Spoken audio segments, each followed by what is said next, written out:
ഇന്ന് ബി.ജെ.പിന്റെ രാഷ്ട്രീയ ചരിത്രത്തിൽ ഏറ്റവും പ്രധാനപ്പെട്ട ഒരു ദിവസമായിരുന്നു.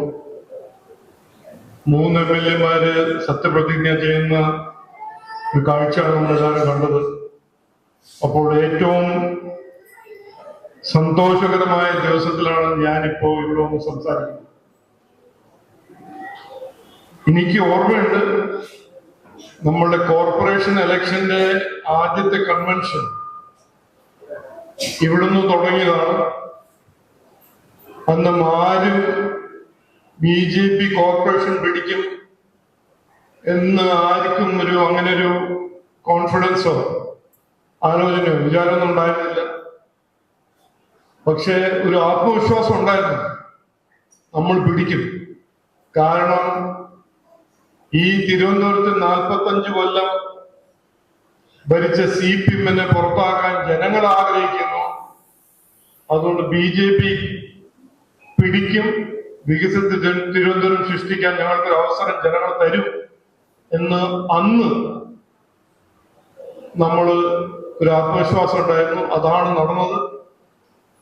അപ്പോൾ പൂട്ടും താക്കോലും കൈപിടിച്ച് നടക്കുന്ന CPM-ഉം കോൺഗ്രസും അവർക്കൊരു കൃത്യമായ ഒരു ഉത്തരം, മറുപടി നിയമത്തിന് ജനങ്ങൾ കൊടുത്തു, ചാത്തന്നൂരിന് ജനങ്ങൾ കൊടുത്തു, കഴക്കൂട്ടം ജനങ്ങൾ കൊടുത്തു.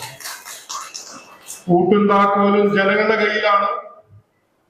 CPM-ന്റെ എല്ലാ, കോൺഗ്രസിന്റെ എല്ലാ, അത് കൃത്യമായി ഈ ഇലക്ഷനിൽ ഒരു സന്ദേശം ജനങ്ങൾ അവർക്ക് കൊടുത്തിട്ടുണ്ട്. അപ്പോൾ അതുകൊണ്ട് ഞാൻ പറഞ്ഞ പോലെ ഏറെ സന്തോഷകരമായ ഒരു ദിവസമാണ് ഇന്ന്. ഞാൻ ആദ്യമായിട്ടാണ് നിയോജകമണ്ഡലത്തിൽ സഭയുടെ ഉള്ളിൽ പോകുന്നത്. ഇതിനു മുമ്പ് 3 തവണ രാജ്യസഭ അംഗമായി സത്യപ്രതിജ്ഞ ചെയ്ത വ്യക്തിയാണ്. ആദ്യമായിട്ടാണ് ഇന്ന് മലയാളത്തിൽ സഭയിൽ സത്യപ്രതിജ്ഞ ചെയ്യാൻ ഒരു അവസരം തന്നത്. അത് എല്ലാം അതിന്റെ കാരണം, അതിന്റെ പിന്നിൽ പാർട്ടിന്റെ പ്രവർത്തകരും അവരുടെ അധ്വാനവും അവരുടെ കഠിന അധ്വാനവും നിങ്ങളെല്ലാവരും സ്നേഹവും പിന്തുണയാണ്. അതാണ് കാരണം ഞാൻ ഇന്ന് അസംബ്ലിയിൽ നിങ്ങളെല്ലാം റെപ്രസെന്റ് ചെയ്യാൻ എനിക്കൊരു അവസരം കിട്ടിയിരിക്കുന്നത്. അപ്പോൾ ആദ്യം എല്ലാവർക്കും എന്റെ ഹൃദയഭാഷത്തിൽ നിന്ന് നന്ദി നന്ദി നന്ദി. ഈ അവസരം എനിക്ക് ലഭിച്ചതും എനിക്ക് കിട്ടിയതും ഞാൻ വിട്ടുകൊടുക്കില്ല. ഞാൻ അടുത്ത 5 കൊല്ലം ഞങ്ങള് തന്ന വാഗ്ദാനങ്ങളെല്ലാം ഒരു വികസിത നിയമം ആ കാഴ്ചപ്പാടിനെ യാഥാർത്ഥ്യമാക്കുമെന്ന് ഞാൻ ആദ്യം തന്നെ ഇന്ന് ഉറപ്പു തരുന്നു. അതിനു വേണ്ട 365 ദിവസം 24 മണിക്കൂർ ഞാൻ പ്രവർത്തിക്കാൻ തയ്യാറാണ്. അങ്ങനെ ചെയ്യും എന്ന് ഞാൻ ഇന്ന് പറയാൻ ആഗ്രഹിക്കുന്നു. ഇതിന്റെ മുമ്പ് MLA-മാരുണ്ടായിരുന്നു. അവരുടെ പ്രവർത്തന ശൈലി മറ്റൊരു പ്രവർത്തന ശൈലിയായിരുന്നു. അപ്പോ ഞാൻ അതിലൊരു കമ്പാരിസൺ ഒന്നും ഉണ്ടാക്കാൻ ആഗ്രഹിക്കുന്നില്ല. എന്റെ പ്രവർത്തന ശൈലിയെ കുറിച്ച് ഞാൻ 2 വാക്ക് പറയാൻ ആഗ്രഹിക്കുന്നു. ഏറ്റവും പ്രധാനപ്പെട്ട ഇഷ്യൂ എന്ന് പറഞ്ഞാൽ, ഞാൻ നിങ്ങളുടെ കൂടെ ഉണ്ടാവുമെന്ന് ഞാൻ എവിടെയും പോവാൻ പോകുന്നില്ല. പക്ഷെ എന്റെ പ്രവർത്തന ശൈലി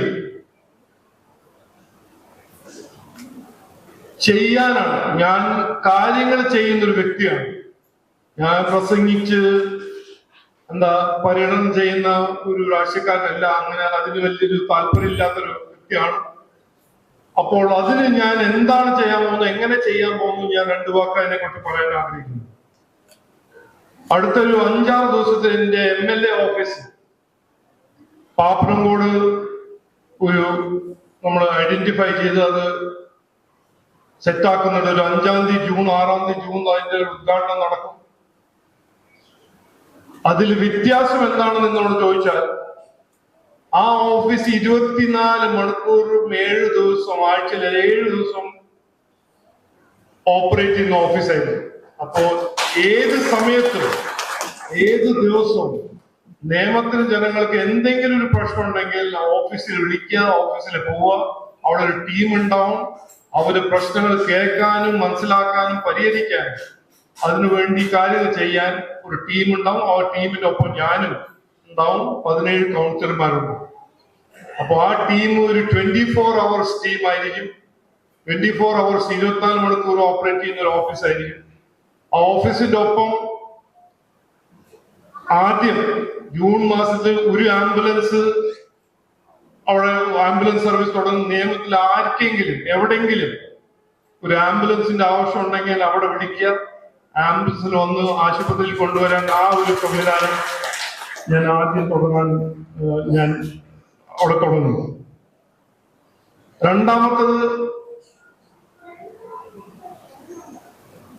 17 കൗൺസിലർമാർ, നിയമം കൗൺസിലർമാരിന് ഒപ്പം ഞാനും പ്രവർത്തിക്കും. അവർക്ക് ഒരു പ്രശ്നം ഉണ്ടെങ്കിൽ അവർക്കൊരു പ്രശ്നം കൊടുത്താൽ, ഒരു കാര്യം കൊടുത്താൽ അത് പരിഹരിക്കാൻ അവർക്ക് സാധിച്ചില്ലെങ്കിൽ അവരൊപ്പം ഞാൻ ഉണ്ടാവും എന്ന് ഞാൻ ഇന്ന് കൃത്യമായി പറയുന്നു. അപ്പോ മഞ്ജു അങ്ങനെ ഒരു പ്രശ്നം എടുത്ത് കാലടി വാർഡിൽ ആരെങ്കിലും ഒരു പ്രശ്നമുണ്ട്, മഞ്ജുവിന് സാധിക്കുന്നില്ല അത് പരിഹരിക്കാൻ, അത് മഞ്ജു എന്റെ അടുത്ത് വന്ന് ഞാൻ അതിന് പരിഹരിക്കാൻ 100% അതിനുവേണ്ടി കാര്യങ്ങൾ ചെയ്യും എന്ന് ഉറപ്പു തരുന്നു. അപ്പോ ഒരു ടീമാണ്, കോർപ്പറേഷന്റെ ഒരു ടീമും കൗൺസിലർമാരും MLA ഒരു ടീമായിട്ട് ഒരുമിച്ച് നമ്മൾ പ്രവർത്തിക്കും. ഒരൊറ്റ പ്രശ്നം, നിയമം നിയോജക മണ്ഡലത്തിൽ 2 ലക്ഷം ജനങ്ങളുടെ ഒരു ഒറ്റ പ്രശ്നം ഞങ്ങളുടെ അടുത്ത് വന്നാൽ അത് അങ്ങനെ വിട്ടുകൊടുക്കില്ല. അതിനു വേണ്ടി ഒരു അധ്വാനം, ഒരു ശ്രമം നടത്തും എന്ന് ഞാൻ ഇന്ന് ഉറപ്പു തരുന്നു. ഒരൊറ്റ പ്രശ്നം ഞങ്ങൾ വിടില്ല. അത് 100% പരിഹരിക്കുമെന്ന് ഞാൻ ഇന്ന് അങ്ങനെ വാഗ്ദാനം തരാൻ എനിക്ക് കഴിയില്ല. പക്ഷെ ഒരു ശ്രമം നടത്തും. ആ പ്രശ്നം ഞങ്ങൾ പിടിച്ച് അതിന് മുമ്പോട്ട് കൊണ്ടുപോകുമെന്ന് ഞാൻ ഇന്ന് ഉറപ്പു തരുന്നു. മൂന്നാമത്തെ ശൈലി, ഇന്ന് ഞാൻ നന്ദി പറയാൻ വരുന്നു, നന്ദി പറയുന്നു, എന്നിട്ട് ഞാൻ ഇവിടുന്ന് ഓടിപ്പോകുന്നു, അങ്ങനെ നടക്കില്ല. ഞാൻ എല്ലാ 2 മാസം വന്ന് ഈ വാർഡിന്റെ റിവ്യൂ, കൗൺസിലർമാരുടെ ഒപ്പം ഇരുന്ന് എന്തെല്ലാം ഞങ്ങൾ ചെയ്തു, എന്തെല്ലാം പ്രശ്നങ്ങൾ പരിഹരിക്കാണ്ട് ഇന്നും കിടക്കുന്നു, അതെങ്ങനെ പരിഹരിക്കണം എന്ന് ഇരുന്ന് നിങ്ങളൊപ്പം ഒരു റിവ്യൂ മീറ്റിംഗ് എല്ലാ 2 മാസം നടക്കും. അത് 2 മാസമാണോ എല്ലാ 45 ദിവസമാണോ അത് ഞങ്ങൾ തീരുമാനിക്കും. പക്ഷെ ഒരു റെഗുലർ ആയിട്ട് ഒരു കൊല്ലത്തിൽ ഒരു 6 അല്ലെങ്കിൽ 7 തവണ നമ്മൾ ഒരുമിച്ച് ഇരുന്ന് ചർച്ച ചെയ്ത് ഇനി എന്തെല്ലാം ചെയ്യണം, ചെയ്യാത്ത കാര്യങ്ങൾ എന്താണ്, ചെയ്തത് ശരിയാണോ തെറ്റാണോ, അതിലെന്ത് മാറ്റം കൊണ്ടുവരണം, അതും ഞാൻ ചെയ്യും എന്ന് അത് എന്റെ ശൈലിനെ കുറിച്ച് ഞാൻ പറയാൻ ആഗ്രഹിക്കുന്നു. ഇതാണ് തുടക്കം. ഞാൻ പറഞ്ഞ പോലെ ഏറ്റവും പ്രധാനപ്പെട്ട ഇഷ്യൂ, ഈ MLA നിങ്ങളുടെ കൂടെ ഉണ്ടാവും. നിങ്ങളാണ് എനിക്ക് ഒരു അവസരം തന്നത്. ഞാൻ ആദ്യം പറഞ്ഞതാണ്, ഞാനിത് എനിക്ക് വേണ്ടി ജയിക്കേ, ഞാൻ MP ആയ ഒരു വ്യക്തിയാണ്. അപ്പോ ജയവും പരാജയമായിട്ടല്ല ഞാൻ കണ്ടത്. നിയമത്തിന് ജയിപ്പിക്കണം, നിങ്ങളെല്ലാവരും ജയിപ്പിക്കണം എന്നാണ് എന്റെ ലക്ഷ്യം. നിങ്ങളുടെ ദൗത്യമായിരുന്നു എന്നെ ജയിപ്പിക്കാൻ, നിങ്ങളെ ജയിപ്പിക്കാനാണ് എന്റെ ദൗത്യം ഇനി അടുത്ത 5 കൊല്ലം എന്ന് ഞാൻ പറയാൻ ആഗ്രഹിക്കുന്നു. കൂടുതലൊന്നും പറയാനില്ല. നിങ്ങളുടെ അങ്ങനെ അഭിപ്രായം എന്തെങ്കിലും ഉണ്ടെങ്കിൽ, ഈ ശൈലിയിൽ എന്തെങ്കിലും മാറ്റം കൊണ്ടുവരണം, ഈ ശൈലിയിൽ എന്തെങ്കിലും പിന്നെ ചേർക്കണം, അങ്ങനെ എന്തെങ്കിലും ഉണ്ടെങ്കിൽ എന്നോട് പറയാം. അത് ഞാൻ മാറ്റാൻ തയ്യാറാണ്. ബാക്കി ഒരിക്കൽ കൂടി എല്ലാവർക്കും ഞാൻ നന്ദി എന്ന് പറയുന്നു. എല്ലാവർക്കും നമസ്കാരം, നന്ദി, ജയ് ഹിന്ദ്.